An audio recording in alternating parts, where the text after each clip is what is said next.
साथियों, जय भीम नवोदय। मैं राजकुमार गौतम आज आपको एक ऐसी शख्सियत से मुलाकात करने जा रहा हूं जिसने अपने जीवन के तकरीबन 23 से 35 साल जो है शोषित पीड़ित वंचित समाज को जगाने के लिए लगा दिए। ना दिन देखा, ना रात देखी, ना धूप देखी, ना बरसात देखी, लेकिन अगर दिखाई दिया तो कहीं ना कहीं बाबा साहब का कारवा दिखाई दिया, उन महापुरुषों की बलिदान और कुर्बानी दिखाई दी, जिसकी अलग वो गली गली, गांव-गांव, तहसील, चौपाल और गली मोहल्लों में जाके जगाते रहे। मेरे साथ हैं परम आदरणीय रमेश चंद्र गौतम जी। सर, आपका हमारे चैनल में हार्दिक स्वागत है। जय भीम नवोदय। यूँ तो देखा जाए दुनिया के अंदर बहुत सारे लोग आए, बहुत सारे लोगों ने मूवमेंट में काम किया, लेकिन एक शख्सियत, एक कारवा, एक नाम, एक मुकाम बहुत कम लोग हासिल कर पाते हैं। उन्हीं में से एक ऐसा विशेष नाम है जिसके बारे में आज हम बात करना चाहेंगे, जिसकी आज जो है देश और दुनिया के अंदर जो है श्रद्धांजलि सभा रखी गई है। मैं बात कर रहा हूँ आदरणीय शांति स्वरूप बोस जी की, जो आज हमारे बीच नहीं है, जो पिछली 6 तारीख को जो है कोरोना वायरस की महामारी के चलते हमारे बीच से अस्माक चले गए।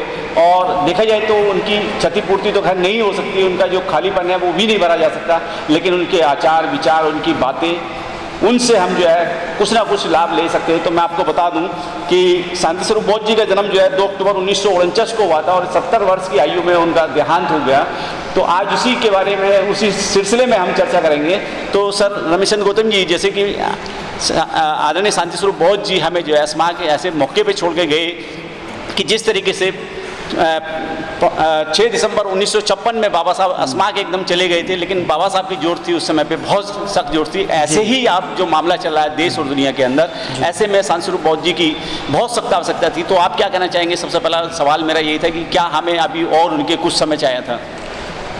यदि कोरोना का कहर जी ना आता तो वो इतने पॉजिटिव, इतने सशक्त, और बेशक उनकी उम्र 70 साल थी, लेकिन लाखों लोगों, नौजवानों में इतना जोश नहीं था जितना उस अकेले क्रांतिकारी में था। तो वो अचानक चले गए। इस कमी को तो हम पूरा कभी कर नहीं सकते, लेकिन उस कारवां को जिस मुकाम पर वो छोड़ के गए हैं, लाखों लोग, देश विदेश के लोग जो उस कारवां को आगे बढ़ाएंगे, पीछे नहीं हटने देंगे, किसी भी कीमत पे पीछे नहीं हटने देंगे। गौतम जी, मैं आपसे ये भी जानना चाहूँगा, जिस तरीके से आप पिछले जो है 30 से 35 सालों से जो है इस बहुजन मूवमेंट को अंजाम दे रहे हैं, काम दे रहे हैं, और मैं जानना चाहूँगा कि शांति स्वरूप बोस जी से जब आपकी पहली मुलाकात हुई, कैसे हुई, कहाँ पे हुई, आप उनकी बातों से कैसे प्रभावित हुए, इस मूवमेंट को आपने आगे बढ़ाने का जो फैसला लिया किस कारण से लिया? लगभग मैं उनसे जब परिचित नहीं था तो तब मैं बाबा साहब डॉक्टर अम्बेडकर, भगवान गौतम बुद्ध विचारधारा से प्रभावित था, अपने तरीके से प्रयास करता था। लेकिन अब से 30 साल पहले जी डॉक्टर अम्बेडकर भवन नई दिल्ली पहाड़गंज पर जी एक सभा में वो बोल रहे थे, तो मुझे लगा कि भी मेरे विचारों के एक और क्रांतिकारी मिल गए हैं। उनसे मेरी 30 साल पहले जो मुलाकात हुई, उस मुलाकात के बाद आखिरी जो मुलाकात हुई वो 6 जून को हुई है। इस बीच में मेरे उनके पारिवारिक रिश्ते रहे। हम लोगों ने एक बार नहीं अनेकों बार, जब जब कोई मूवमेंट, कोई आंदोलन हुआ तो हम कदम से कदम मिला करके हम साथ चले। वो बहुत मिलनसार थे, हंसमुख थे। जी, अगर बात की जाए कि जो मंच के प्रोग्राम होते हैं, आपने बौद्ध धम्म दीक्षा समारोह संघ के माध्यम से 10 से 12 हज़ार लोगों की गैदरिंग का एक प्रोग्राम किया था और बहुत ही सफल प्रोग्राम रहा था। और उस प्रोग्राम में मुख्य अतिथि के रूप में जो है शांति स्वरूप बोस जी रहे थे और बहुत ही ओजस्वी भाषण दिया था। तो उस प्रोग्राम के बारे में भी थोड़ा सा बताएं कि उस समय जो हज़ारों लोगों की भीड़ थी वो केवल शांति स्वरूप बोस जी को सुनने आई थी, तो वो ओजस्वी विचार क्या थे उस समय के? उनके जो व्यक्तित्व था, जो भाषण की जो कला थी, एक बड़ी विशेषता ये थी कि यदि मुर्दे भी सुन लें तो मुर्दे भी बगावत के लिए उठ खड़े होते थे। ऐसी भाषण की कला उनके अंदर थी। और दुनिया में बहुत कम ऐसे लोग ऐसे होते हैं कि जिन्होंने एक साथ इतनी प्रतिभा, इतना टैलेंट हो, जो उनमें अकेले में थी। अच्छा गौतम जी, एक और बात मैं आपसे करना चाहूँगा कि जब जब युवाओं को मोटिवेट करने की बात आती थी तो कहीं ना कहीं शांति स्वरूप बोस जी एक उम्रदराज व्यक्ति थे, रिटायर्ड पर्सन थे, 60 साल से ऊपर की एज थी, 70 के करीब उनकी एज थी, लेकिन युवाओं में बहुत ज़्यादा क्रेज रहता था उनको सुनने का। ऐसा क्या था उनके अंदर? विशेषता ये थी कि वो इतिहास को जिस तरीके से अपने भाषण की कला से बताते थे, तो उस भाषण के कला से मुर्दे भी जिंदे होकर के बगावत के लिए, क्रांति के लिए तैयार हो जाते थे। ये उनके अंदर एक विशेषता थी। अभी अगर हम बात करें कि भीम ज्ञान चर्चा एक जाना पहचाना नाम है जिसकी हम बात कर रहे हैं, और नोएडा बीटा 2 के अंदर जो है बहुत बड़े बड़े प्रोग्रामों का आयोजन किया, लाखों लोगों की भीड़ होती थी, लेकिन जब उसके पंपलेट पे शांति स्वरूप बोस जी का फोटो छप जाता था कि मुख्य अतिथि के रूप में आ रहे हैं, तो वो माहौल, वो लोग, उनकी क्या परिचर्चा होती थी, क्या कहते थे उस विषय को लेकर? एक विशेष, उनके साथ साथ बाकी जितने भी वक्ता होते थे, उन सब वक्ताओं को विशेष सुनने के लिए, उनके साथ साथ बाकी जो वक्ता होते थे उनको विशेष सुनने के लिए भीड़ चारों तरफ से उमड़ पड़ती थी, और एक ऐसा उत्साह होता था कि जो कभी देखने को नहीं मिलता था, जैसा उस समय 25 दिसंबर को ग्रेटर नोएडा में देखने को मिलता था। साहित्य के क्षेत्र की बात की जाए तो शांति स्वरूप बोस जी ने सम्यक प्रकाशन अपना स्टार्ट किया। परिस्थितियाँ चाहे कुछ भी रही हों, लेकिन आज जो है बहुत सारे अवार्ड भी उन्होंने जीते हैं, चाहे वो प्रगति मैदान के स्टॉल की बात की जाए या पटना के स्टॉल की बात की जाए या इसके अलावा नागपुर की बात की जाए। मेरा कहने का मतलब है कि देश और दुनिया के अंदर जहाँ भी उनको अपना सम्यक प्रकाशन के माध्यम से पुस्तक बेचने का मौका लगा, तो क्या आपको लगता है कि इस देश के अंदर जो है, जो युवाओं के अंदर साहित्य के माध्यम से क्रांति आई है, उसमें क्या भूमिका रही उनकी? उसमें उनकी देश लेवल पर, यहाँ तक कि विदेश में भी उनके साहित्य की धूम रही है। और सबसे बड़ी बात एक है कि उनका ज्ञान, उनकी विद्वता, ये इस देश में करोड़ों करोड़ों लोगों में ये फेथ, ये विश्वास पैदा कर सकी कि सम्यक प्रकाशन जो चल रहा है उसमें जो लेखक हैं वो उच्च कोटि के विद्वान हैं, और कोई भी पुस्तक प्रिंट होने से पहले प्रकाशन में विद्वान लोगों अच्छी तरीके से उस पर विचार विमर्श होता था, और उसके बाद ही विद्वानों की सहमति के बाद में तब वो प्रकाशन पर पुस्तक आती थी। यही कारण रहा है कि पूरे देश में एकमात्र ऐसा प्रकाशन कि जिसको बड़ी ज़रूरत थी और है, और इस देश में यदि महापुरुषों का संदेश जा रहा है तो वो साहित्य के माध्यम से जा रहा है, जिसमें श्रद्धेय शांति स्वरूप बोस जी द्वारा सम्यक प्रकाशन स्थापित करने में जो बहुत बड़ी भूमिका रही है और आगे भी रहेगी। अच्छा गौतम जी, देखा जाए तो शांति स्वरूप बोस जी ने अभी तक करीब करीब 2000 से ज़्यादा जो है लेखकों को अपने यहाँ जगह दी, उनकी किताबें प्रिंट करके मार्केट में डिस्ट्रीब्यूट भी की। आपके साथ भी ऐसा एक मौका आया था कि आपने भी एक 500 से ज़्यादा पेज की किताब लिखी, और जब उसको प्रिंट किया गया, उसका विमोचन भी किया गया, तो आपके साथ क्या अनुभव रहा उस किताब को लिखने से लेके छपाने तक का शांति स्वरूप बोस जी के साथ? मेरा उनके साथ में जो संबंध रहा, कभी भी मैंने ऐसे महसूस नहीं किया कि मैं किसी दूसरे व्यक्ति से बात कर रहा हूँ। उनकी विशेषता ये थी कि वो सभी लेखकों को बहुत कोऑपरेट करते थे, हर तरह से हेल्प करते थे, गाइडलाइन करते थे। उनके सानिध्य में हजारों हजारों लेखकों ने इतिहास को लिखा है, और बल्कि मैं ये कह दूँ कि लाख हजारों लेखकों को भी जिंदा करके उन्होंने समाज के सामने प्रस्तुत किया है। आपने जो पुस्तक लिखी थी, थोड़ा सा उसके बारे में मैं जानना चाह रहा था, उसका नाम जानना चाह रहा था, कितने पेज की थी और क्या मतलब शांति स्वरूप बोस जी का उसमें जो अहम भूमिका या सहयोग रहा वो किस तरीके से रहा? पुस्तक मैंने लिखी और 3 साल के अथक प्रयासों से बड़ी मेहनत करके लिखी। उस पुस्तक में प्रश्न हैं 520 करीब, और पुस्तक का नाम है डॉक्टर अंबेडकर एक ज्ञान दर्पण।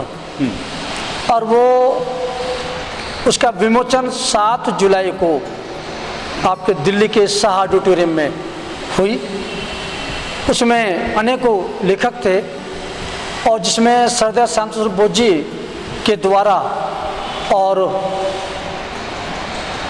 भीम ज्ञान चर्चा संघ की बाबा साहब डॉक्टर अम्बेडकर की महान पुत्रियां के द्वारा उस पुस्तक का विमोचन हुआ। और ये मेरे जीवन की सबसे बड़ी उपलब्धि ही है कि मेरी पुस्तक का विमोचन उनके सानिध्य में, उनके आशीर्वाद से और उनकी देखरेख में सफलतापूर्वक हुआ। अच्छा गौतम जी, देखा जाए तो जीवन में बहुत सारी परिस्थितियां आदमी के अनुकूल नहीं होती, कहीं ना कहीं कठिनाइयों का भी सामना करना पड़ता है, दुख का भी सहन करना पड़ता है। तो क्या कभी ऐसा क्षण, कभी ऐसा मौका आया कि जो शांति स्वरूप बौद्ध जी के साथ में आपकी कुछ ऐसी वार्तालाप हुई होगी, कहीं वो इस शोषित पीड़ित वंचित समाज को लेके पीड़ा दुख महसूस करते हों, या आपसे कभी ऐसी बात उन्होंने शेयर की हो? तो कोई ऐसा क्षण है तो हमारे दर्शकों को बताने की कोशिश करें। 30 साल तक मेरा उनका बहुत निकट का संबंध रहा है जी। उस व्यक्तित्व को मैंने हजारों बार रोते हुए देखा, तड़पते हुए देखा कि समाज को कब बाबा साहब का, भगवान गौतम बुद्ध का संदेश पहुंचेगा। बड़ी छटपटाहट देखी, उनमें क्या ही कला थी। मैंने उनको तड़पते हुए देखा, मैंने उनको रोते हुए देखा, मैंने उनको हंसते हुए देखा। उनका जीवन का मात्र एक लक्ष्य था कि बाबा साहब डॉक्टर अम्बेडकर, भगवान गौतम बुद्ध के मूवमेंट को बहुत ऊंचाई पर लेके जाना है। और वो काफ़ी हद तक वहाँ पहुँचे भी, लेकिन अचानक कोरोना के कहर से हमारे बीच से वो छीन लिए गए। इस नुकसान को, इस लॉस को हम कभी जीवन में पूरा नहीं कर पाएंगे। वो बहुत कोऑपरेटिव, बहुत अच्छे नेचर के व्यक्तित्व थे। अच्छा, शांति स्वरूप बौद्ध के बारे में अगर बात की जाए तो तमाम देश और दुनिया के अंदर उनका नाम एक जो है इज्जत और सम्मान के साथ लिया जाता है गौतम जी। और इसके साथ साथ बहुत सारे साहित्यकारों को भी उन्होंने अपने जीवन में जो है सहयोग और सपोर्ट भी किया। यहाँ तक कि कुछ लोग जो है जो कला मंच से भी आते थे, उनको भी अपने मंच से उन्होंने जो आगे बढ़ाने का काम किया। तो ये मूवमेंट की जो गति थी, जो विचारधारा की गति थी, तो क्या आपको लगता है कि ये अब ये रुकेगी या आगे बढ़ेगी? ये बिल्कुल नहीं रुकेगी, 101% आगे बढ़ेगी। क्योंकि आज देश के अंदर लाखों लाखों युवा, लाखों महिलाएं जी वो ब्राह्मणवादी शैतानी योजना को जान चुके हैं। और 101% कल को चाहे मैं भी मर जाऊं, मुझे इसकी कोई चिंता नहीं है, लेकिन मैं जब तक जिंदा रहूंगा, मेरे जीवन का केवल एक लक्ष्य है, मात्र एक लक्ष्य है, मेरी आखिरी इच्छा केवल एक है कि हिंदू धर्म को नष्ट करना ही मेरा जीवन का लक्ष्य है जी। ये मूवमेंट कभी रुकेगा नहीं, किसी कीमत पर रुक नहीं सकता।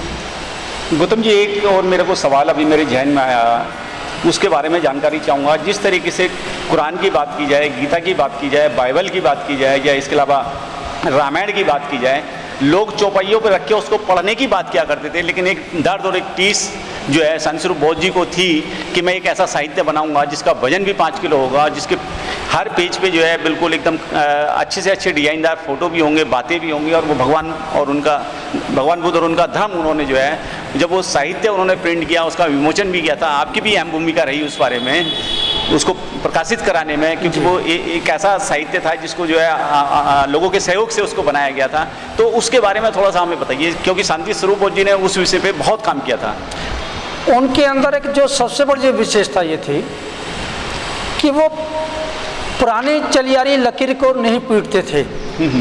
उनमें एक बड़ा गुण ये था, एक बड़ी विशेषता ये थी कि वो हमेशा लीक से अलग हट करके वो काम करते थे। लेकिन उससे पहले वो लोगों के बीच में जो रहते थे, तो लोगों की जो मनोवैज्ञानिक सोच, लोगों की आवश्यकताएं क्या हैं, या आज के आधुनिक युग में युवा समाज को क्या चीज़ चाहिए, ये बात वो अपने दिलो दिमाग में रख करके जो प्लानिंग बना के जो कार्य करते थे, तो उस कार्य को इसलिए सफलता मिलती थी, इसलिए चारों तरफ प्रशंसा होती थी कि वो लकीर से अलग हट करके चलते थे और उसमें वो सफल भी होते थे। ये बुद्धाइज धम्मा और धम्मपद जैसे पवित्र ग्रंथ उन्होंने जो दिए, ये दुनिया में अनोखे, केवल भारत में नहीं दुनिया के कोने कोने में उनकी बड़ी भूरी प्रशंसा हुई इस कार्य के लिए। अच्छा गौतम जी, आखिर में चलते चलते जो है आज जो है देखा जाए तो 10 तारीख के और तमाम देश और दुनिया के अंदर जो है आदरणीय शांति स्वरूप बौद्ध जी के परिनिर्माण के बाद में आज ऑनलाइन जो है उनके श्रद्धा सुमन अर्पित करने का कार्यक्रम चल रहा है। आपको देख रहे हमारे चैनल के माध्यम से जो भी लोग हैं उनको इस दुख की घड़ी में आप संवेदना स्वरूप क्या संदेश देना चाहेंगे शांति स्वरूप बौद्ध के प्रति कि भाई इस कारवा को कैसे आगे हम निरंतर जारी रखें? मैं तमाम लोगों से यही विनती करूंगा और ये निवेदन करता हूं कि दुनिया में आज तक उन्हीं लोगों का सम्मान हुआ है, उन्हीं की मूर्तियां लगी हैं, उन्हीं की स्टैचू लगी हैं, उन्हीं के बर्थडे बनाए गए हैं, उन्हीं की जय जयकार हुई हैं कि जिन्होंने समाज को, देश को दिया ही दिया है। संसार में एक व्यक्ति को आप ऐसा नहीं बता सकते कि इस व्यक्ति ने लिया ही लिया है इसलिए इसकी जय जयकार हो रही है, सम्मान हो रहा है, अवार्ड मिल रहे हैं, बर्थडे मनाए जा रहे हैं या स्टैचू लगाई जा रही है। तो इसलिए मैं समाज के तमाम लोगों से जो शीलवान है, विद्वान है, गुणवान है, उन लोगों से मेरा निवेदन है, विशेषकर इस देश की महिलाओं से, कि इस मूवमेंट को, इस आंदोलन को, इस क्रांति को, इस बगावत को, इस विद्रोह को हम सब लोग मिलकर के चलाएंगे और संसार की कोई ताकत नहीं कि इस मूवमेंट को, इस आंदोलन को जो सदैव शांति स्वरूप बौद्ध जी ने अब से 35 साल पहले जो शुरू किया था, इसको कोई रोक नहीं पाएगा। मुझे पूर्ण विश्वास है समाज के तमाम लोगों पर कि हम सब लोग मिलकर के एक बहुत बड़ी क्रांति अवश्य करेंगे। उनका चलाया हुआ मूवमेंट, आंदोलन किसी भी कीमत पे रुक नहीं पाएगा। चलिए सर, बहुत बहुत धन्यवाद आपका।